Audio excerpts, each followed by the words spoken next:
Từ khi quen anh, em đã mơ, em đã quên với nỗi nhớ. Nhưng tại vì sao mà đôi tay không thể nắm chặt trái tim. Để rồi ngày sau em đã cố giữ anh ở lại, và nỗi buồn vương trên mắt anh còn lại gì.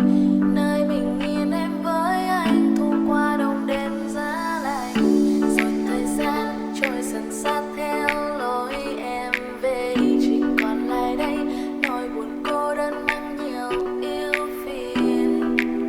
Biết tìm đâu một hình bóng cũ đã mãi khắc ghi trong tâm trí em từng ngày. Em ước mỗi sáng khi em thức giấc lại được có anh trong tay. Em ước mỗi tối anh sẽ luôn luôn là người chúc em ngủ ngon. Nhưng giờ đây thật quá khó, anh giờ đang ở nơi đó. Có biết mỗi đêm em thức trắng mong anh sẽ quay trở về. Em ước nắng sớm ban mai kia chỉ cho đôi tay em không lại nữa. Em sẽ giữ cho riêng mình nụ cười tối ngày, và anh sẽ nói nhớ em thật nhiều, sẽ nói yêu em thật lâu, sẽ bên em đến suốt đời này.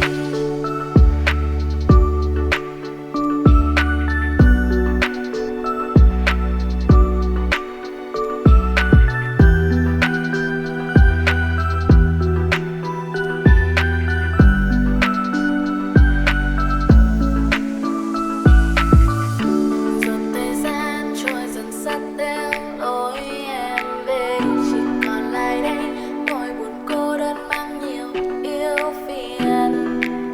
Biết tìm đâu một hình bóng cũ đã mãi khắc ghi trong tâm trí em từng ngày.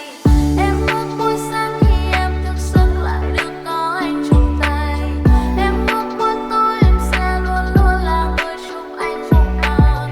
Nhưng giờ đây thật quá khó, anh giờ đang ở nơi đó. Có biết mỗi đêm em thức trắng mong anh sẽ quay trở về. Em ước nắng sớm ban mai kia chỉ cho đôi tay em không lại nữa. Em sẽ giữ cho riêng mình nụ cười tối ngày, và anh sẽ nói nhớ em thật nhiều, sẽ nói yêu em thật lâu, sẽ bên em đến suốt đời này. Mỗi sáng khi em thức giấc lại được có anh trong tay. Em ước mỗi tối em sẽ luôn luôn là người chúc anh ngủ ngon. Nhưng giờ đây thật quá khó, anh giờ đang ở nơi đó. Có biết mỗi đêm em thức trắng mong anh sẽ quay trở về. Em ước nắng sớm ban mai kia chỉ cho đôi tay em không lại nữa.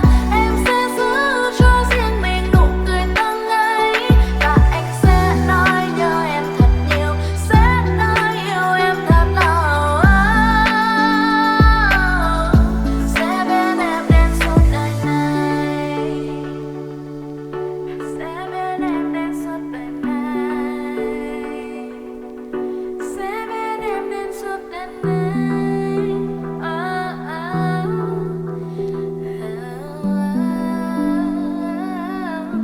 Sẽ bên em đến suốt đời này.